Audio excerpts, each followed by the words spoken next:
Hey guys, quick video here. So I received the batteries yesterday.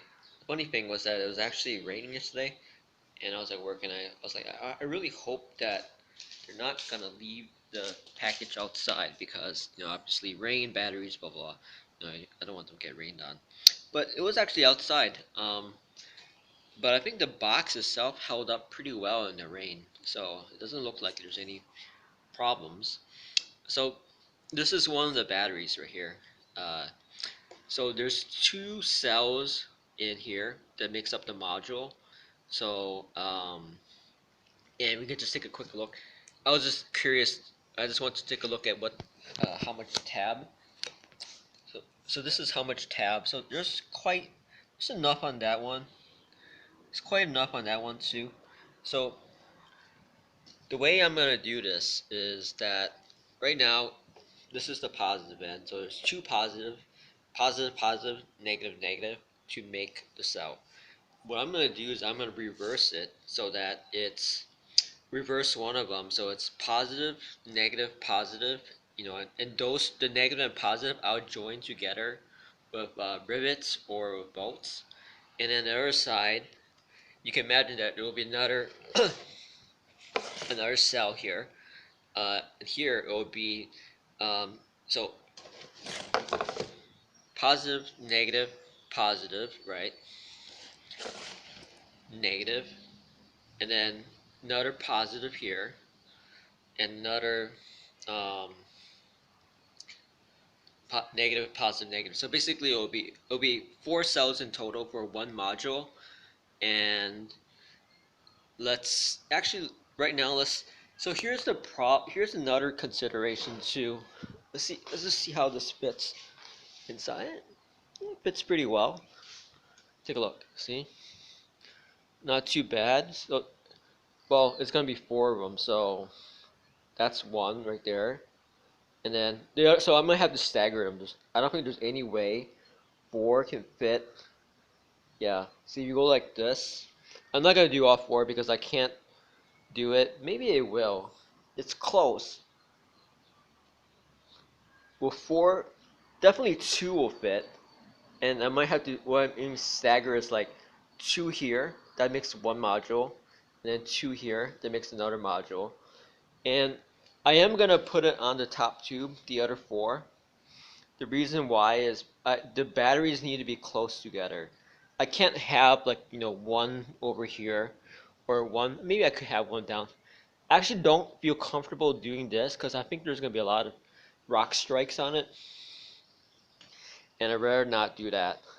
So I'll have the other four up here.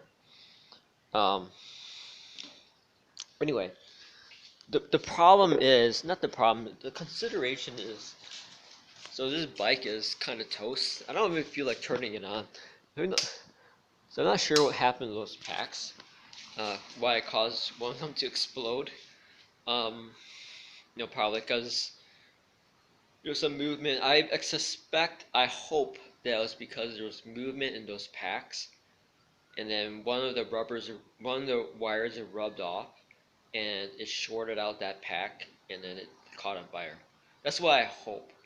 The worst situation is that one of the cells or the BMS failed just randomly, or one of the cells was bad, and then that cascade. If the cells are bad and it does that, that's pretty bad. I won't be able to trust those packs anymore.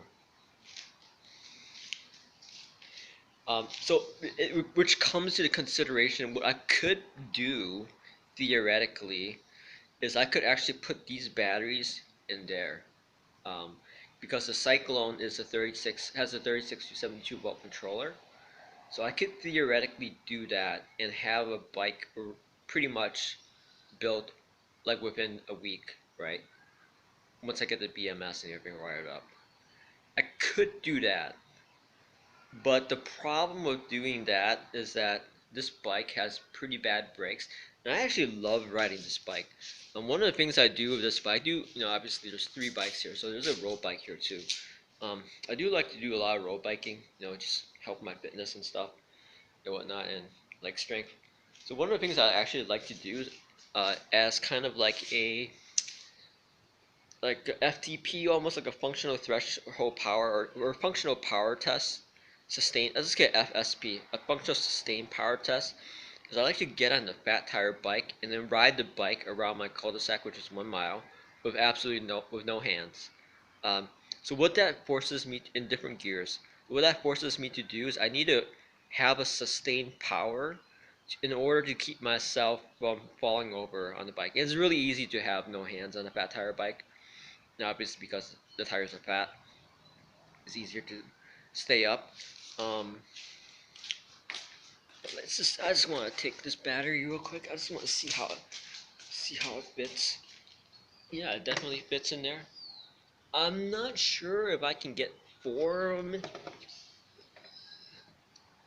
It looks like, see, the problem here is that it looks like you could only put 2 inside, unfortunately. I don't know. Maybe 3 or maybe 4. Maybe 4, I'm not sure, I'm not certain. Definitely 4 in here. Yeah, probably, I mean, that frame should be bigger than this frame, I suspect. But anyway, um, yeah, I like riding this bike. This this saddle is the worst saddle ever. Like, I mean, this is actually more comfortable than this. This hurts to ride. So yeah, anyway, the batteries is here. I'm gonna take a little bit slow. I need to buy the the hole punch so I can punch the tabs, and I need to think if I want to use rivets or if I need to be able to know if I can remove the rivets. Um, and I gotta buy the BMS, and I gotta buy some wires. Then I gotta buy some tools. Also, not a big deal. The bigger deal is what to do with this. The problem with that bike is that the brakes suck. Even if I get new brake pads for it, they suck. And I talked to the guys about removing the cyclone and putting it here, and they said that they didn't give me a good answer. They said that it's not doable. I need to have like new things or it's a new. And that, see, the problem with that motor in this bike is that it's pretty rusted in there. And that's the one thing about cyclones too. When you get a cyclone, you need to know that it's gonna be rusted. Oh, in this case, this one doesn't have a hole in the bottom, so which is okay. Usually, sometimes they have holes in the bottom, which is really bad because water gets in there and gets rusted.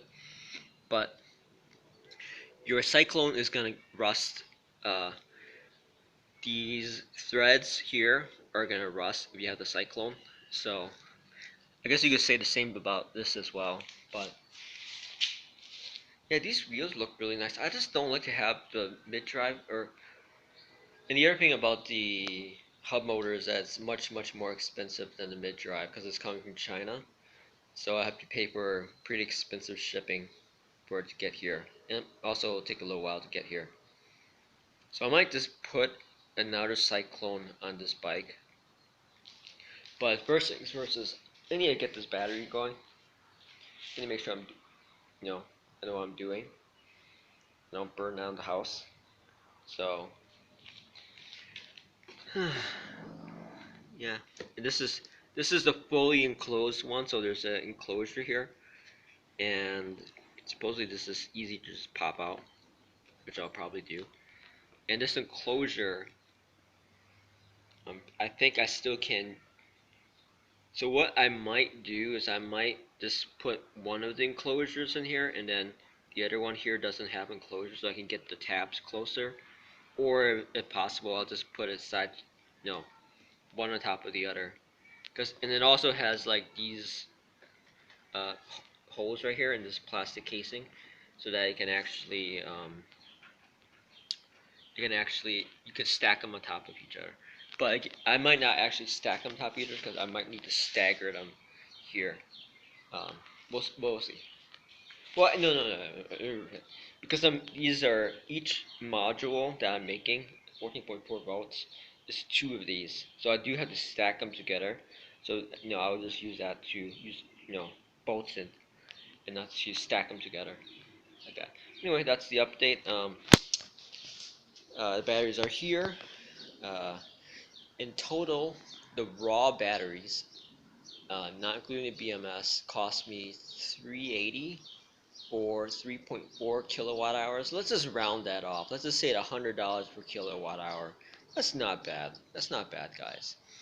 With the BMS, obviously, and the wiring, and I won't include the tools for it because you'll assume that you have the tools, but I'll include the BMS and the wiring. So once I get that, I'll get a tally, and I think with the BMS and the wiring, it'll probably be closer to 120, 125 $125 per kilowatt hour, which also is not bad too. So, all right, guys, that's the update. Uh, Now we'll see. Let's get this thing on the road. It's mid-June or near end of June right now. Let's try to get this done by mid-July. So I have the half of the summer left, and then all of fall, and then maybe some in winter, and I'll just take the batteries off and just put them in storage afterwards. All right. Talk to you guys later.